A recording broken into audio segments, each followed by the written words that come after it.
তো ফাইনালি আমরা আমরা তারাপীঠ মন্দিরের ভিতরে মেন মন্দিরের ভিতরে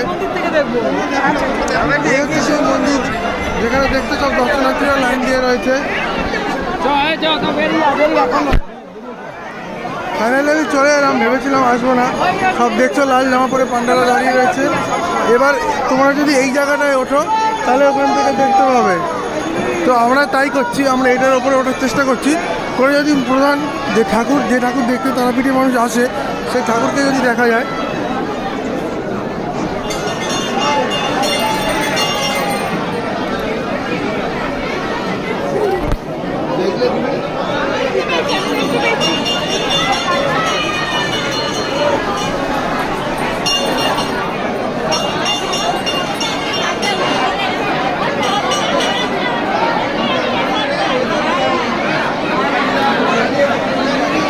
এই হচ্ছে সেই মন্দিরটা, একটু ওই কথা দেখতে পাচ্ছি মানুষকে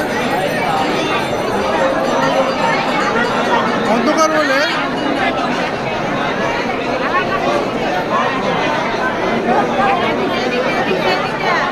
ইয়ে হচ্ছে না।